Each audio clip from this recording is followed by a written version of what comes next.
क्या smoke smoke उड़ाई जा रहे हैं फ्लाइट उड़ाने से पहले। तो भाई साहब होटल के अंदर ना चेक इन हो गया और अगर आप होटल की हालत देखें ना तो आपको ऐसा लगेगा कि यार पता नहीं मैं कौन सी पुरानी सदी में आ गई हूँ। तो ऑलमोस्ट आज हम 14 किलोमीटर चल चुके हैं, तो ये मैक्सिमम वॉकिंग है जो इस पूरे पिछले 7-8 दिन में ना की है हमने आज। अस्सलाम वालेकुम, वेलकम बैक टू अनदर बल्कि last day from Thailand blog. आज मेरा थाईलैंड का लास्ट डे है और इसमें सुबह के ना 6:15 बजे हैं और हमने बोल्ट के थ्रू एप्लीकेशन कराई है, बोल्ट के थ्रू टैक्सी करवाई है। अच्छा, बोल्ट पे जो इसका रेट आ रहा था ना 350 आ रहा था, लेकिन भाई साहब मुझे मैसेज करके कहते हैं कि अगर आपने 600 में जाना है तो बताओ, क्योंकि एयरपोर्ट ना काफ़ी दूर है। वैसे यहाँ से एयरपोर्ट ना 40 किलोमीटर दूर है।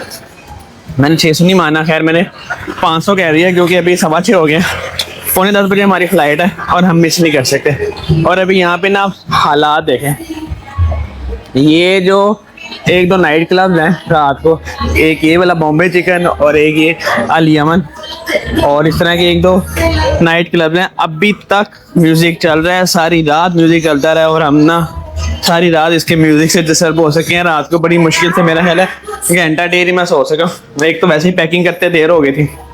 नाश्ता जो है यहाँ से कुकीज़ कर रहा हूँ, हलाल है ये कुकीज़। नाश्ता हमारा ना होटल की तरफ से था, लेकिन मिस्टेक ये भी, हमने ना 11:30 बजे रात को उनको बताया कि हमारी सुबह अर्ली फ्लाइट है तो आप ना हमें सुबह अर्ली नाश्ता दे दें। तो उन्होंने कहा कि भाई आपको ना कम से कम ना 8 बजे से पहले बताना चाहिए था, ताकि हम अपने किचन स्टाफ को ना बता सकते कि आपका नाश्ता है। तो नाश्ता तो नहीं मिला, अभी कुकीज़ वगैरह खा रहे हैं। A few hours later. तो चेक इन वगैरह हो गया और अभी हम जस्ट बैठ के ना अपनी फ्लाइट का इंतजार कर रहे हैं। अभी स्टिल 1 घंटा रहता है। टाइमली हमने चेक इन कर दिया था, लगेज वगैरह ट्रांसफर हो चुके हैं, तो अब जस्ट बैठे ना फ्लाइट का इंतजार ही कर रहे हैं रात को, क्योंकि नींद नहीं पूरी हुई। तो अभी ना फुल हैवी इस टाइम ना नींद आ रही है, लेकिन ये कि अभी सोने का टाइम नहीं है। अभी हमारे पास ऑलमोस्ट 1.5 डे है सिंगापुर के अंदर, तो काफ़ी ज़्यादा एक्टिविटीज़ हमने जो प्लान की हुई है ना, उन एक्टिविटीज़ को कंप्लीट करना। तो अभी यहाँ पे हम 82 नंबर गेट है, तो यहाँ पे हम वेट कर रहे हैं। अभी कुछ पहले से फ्लाइट जा रही हैं, Delhi, Sharjah, Bangkok, different flight जा रही है। तो हम जब जो है ना वेट ही कर रहे हैं अभी। वेटिंग लॉज में ऑलमोस्ट फुल ही है, कि बन कह सकते हैं कि फुल कैपेसिटी में जा रहा है। 1 hour later.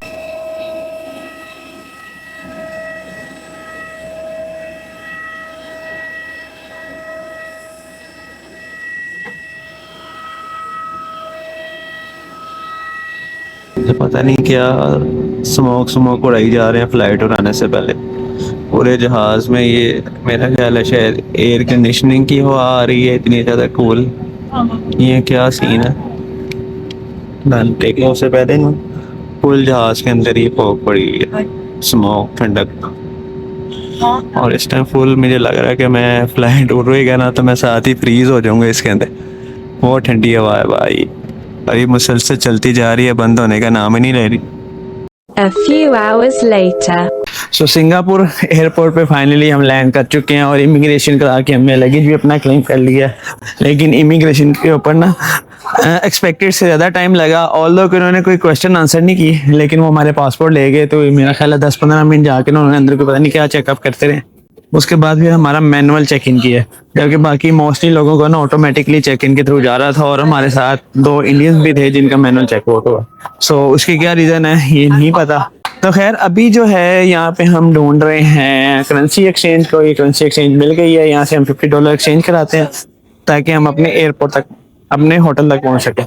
तो वजन $50 हमने कराए हैं और जो हमें है 60 सिंगापुरियन डॉलर मिले हैं। तो इस तरह की कोई शक्ल है सिंगापुर डॉलर के साथ, पाउंड की तरह की करेंसी है, यानी प्लास्टिक करेंसी है। तो हम ट्रेन स्टेशन पे आ चुके हैं, हम क्रेडिट कार्ड टैप करके आए हैं। यहाँ पे टिकट बाई करने का कोई वे नहीं मिला हमें, तो क्रेडिट कार्ड के थ्रू हम आए हैं और यहाँ पे अभी T2 पे वेट कर रहे हैं, टर्मिनल 2 पे 2.4 है कुछ।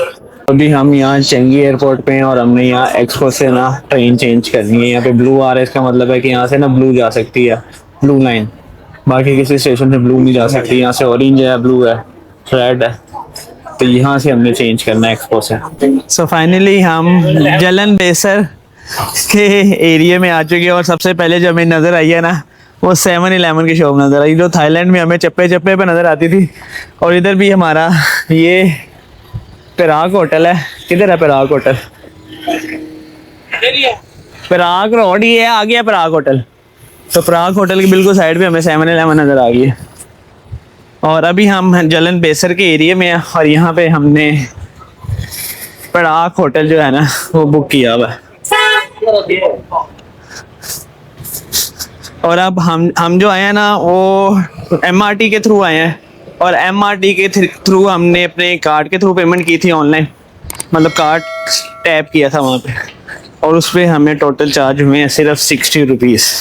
सो अभी तक था हमारी ट्रिप का ना सबसे कम एक्सपेंस है जो हम होटल तक पहुँचे हैं।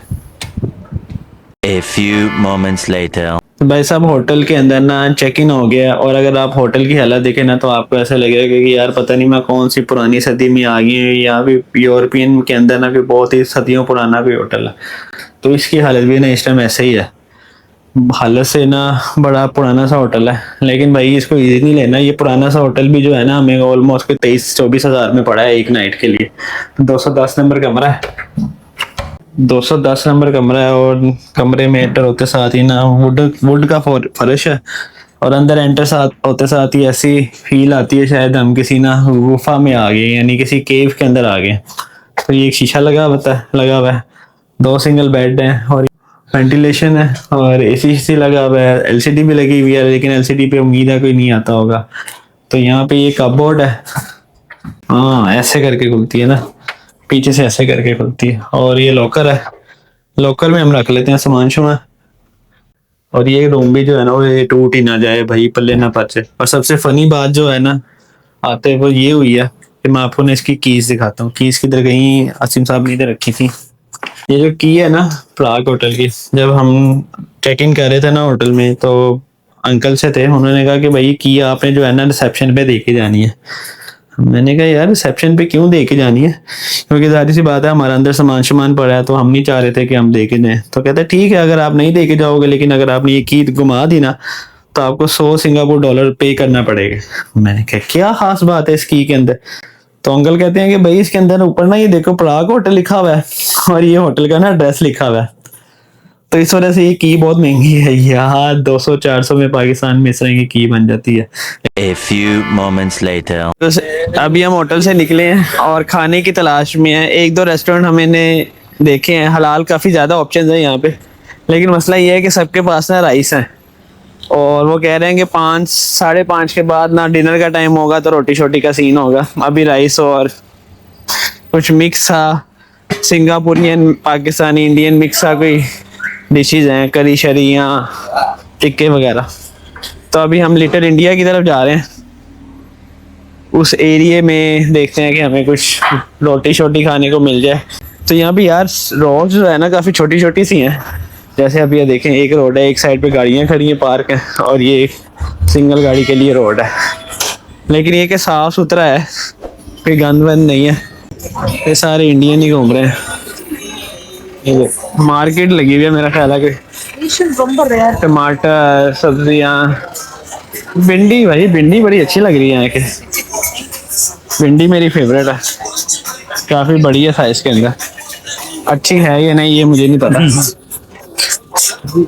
हाँ चेन्नई ट्रेडिंग है भाई, चेन्नई ट्रेडिंग। ये मुझे लग रहा है कि वीकेंड बाजार है।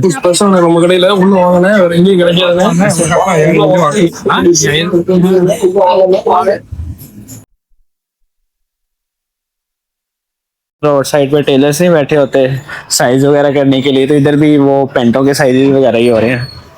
सिंगापुर में भी वही यही काम होता है। भूख से अशर हो रहा था, तो हमें हमारे होटल के बिल्कुल सामने ना अल बिस्मी रेस्टोरेंट है, 24 आवर्स और हलाल इंडियन मुस्लिम फूड रेस्टोरेंट है। तो यहाँ से हमने चिकन मंगाया और साथ में दाल मंगाई है। अब चिकन की क्वांटिटी तो ठीक है, लेकिन दाल तो ऐसा लग रहा है कि जैसे भाई ने टेस्ट ही करवाने के लिए दिया।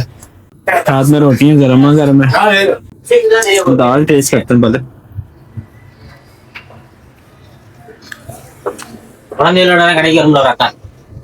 पता नहीं कौन सी दाल है, कुछ समझ नहीं आ रही मुझे, टेस्ट भी कुछ नहीं आ रहा दाल का। नहीं ना चिकन अच्छा, चिकन ना मंगा ले वो वापस आ गए। अब काम आप सुनिए,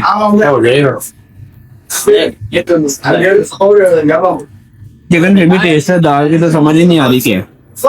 हाँ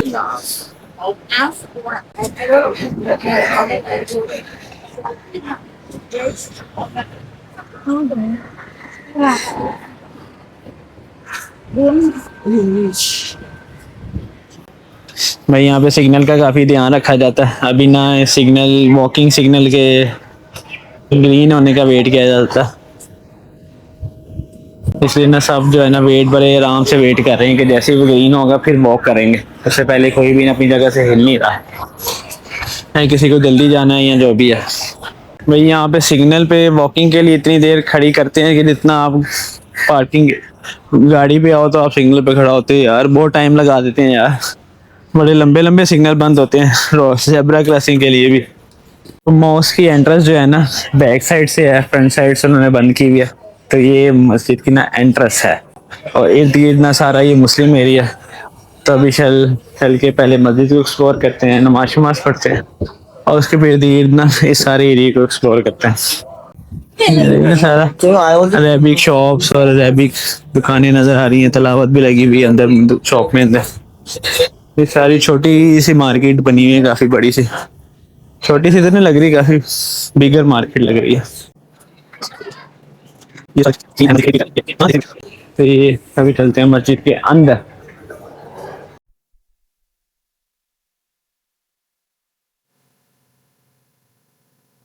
अब पंखों की लेंथ चेक करें, पंखों के पर कितने ज़्यादा हैं और कितने कितने बड़े पंखे लगे हुए हैं। पूरे हॉल में कोई 3 पंखे लगे हैं और इतना बड़ा हॉल है।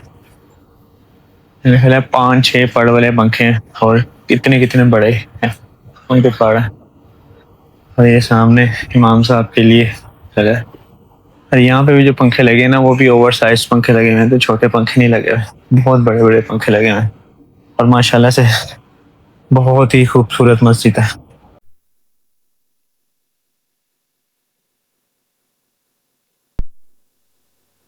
तो ये सामने मस्जिद है और ये मस्जिद के दोनों साइडों पे ना शॉपिंग और फूड की शॉप्स हैं मेनली, काफ़ी ज़्यादातर गारमेंट शॉप ही है और गारमेंट जो है बस ठीक ही है, तो इतनी खास नहीं है। और ये देखें यहाँ पे आइसक्रीम और ये सारी चीज़ें, ये सारे तुर्किश पाकिस्तान अरबी, तुर्किश और मेनली ना अरबी रेस्टोरेंट, और ज़्यादातर यहाँ पे पाकिस्तान अरबी लोग ही बैठे हैं। अभी मेरी नींद से ना बुरा हशल हो रहा है, लेकिन मैं चाह रहा हूँ कि यार थोड़ा बहुत एक्सप्लोर कर रहे हैं, फिर रात को एक ही दफ़ा जाके सोएं ताकि रेस्ट हो और कल फ्रेश हो के फिर कल की जो एक्टिविटीज़ हैं वो कंप्लीट की जाए। अगर हम मिडल में करें हैं, ये पीछे अरब स्ट्रीट है और यहाँ पे भी काफ़ी ज़्यादा रेस्टोरेंट है, तुर्किश रेस्टोरेंट है, थाई, इंडियन, और ये भी काफ़ी ज़्यादा है। और यहाँ पे भी काफ़ी रेस्टोरेंट है और ये काफ़ी टूरिस्ट फ्रेंडली लोकेशन लग रही है। यहाँ पे मसाज सेंटर भी आ गया और ये मस्जिद अभी थोड़ा सा ही दूर आए हैं, तो यहाँ पे म्यूजिक सीन ऑन हो गया।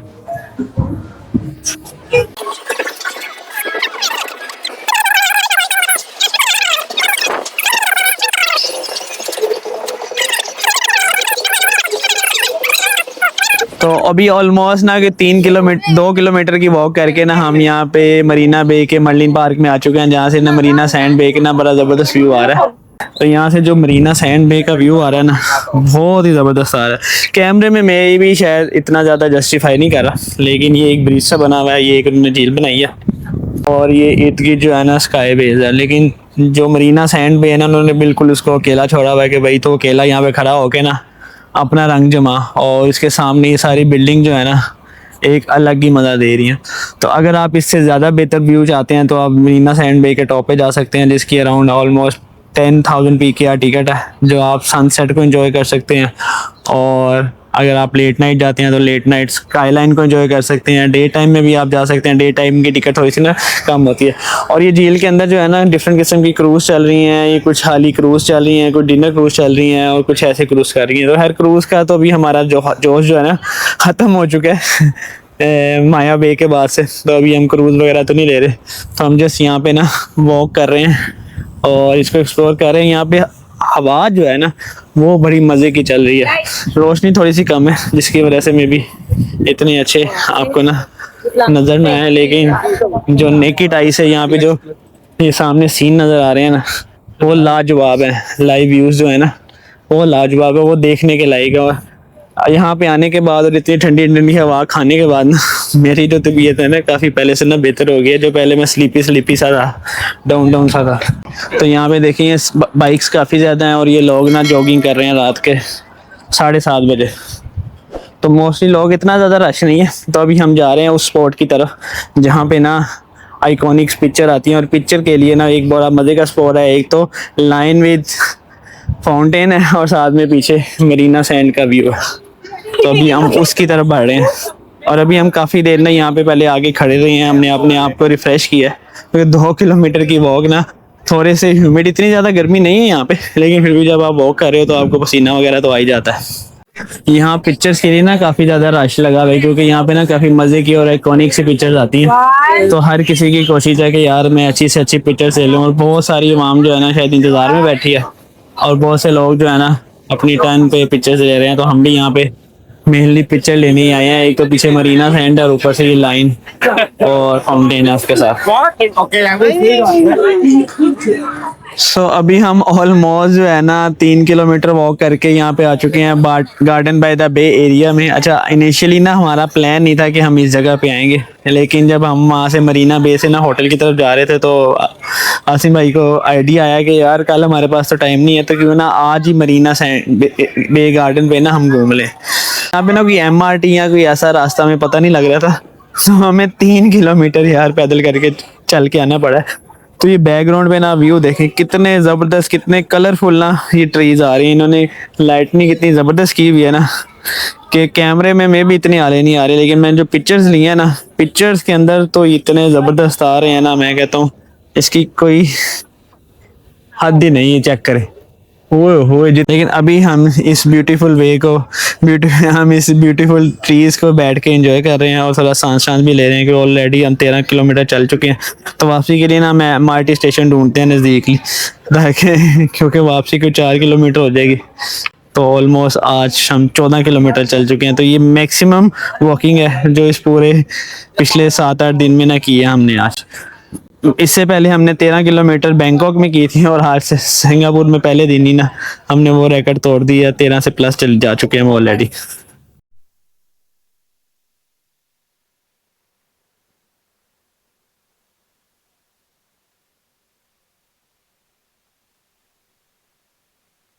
सो वापसी पे जो था ना हमारा 3.5-4 किलोमीटर का रास्ता था। तो हमने सोचा कि यार इतना ज़्यादा नहीं अब हमसे चला जाएगा, तो हम MRT पे जाते हैं। और MRT पे जाने के लिए ना हमें अराउंड 1.5 किलोमीटर का रास्ता फिर भी पैदल चलना पड़ा, लेकिन 2-2.5 किलोमीटर ना MRT की वजह से हमने बचा लिया।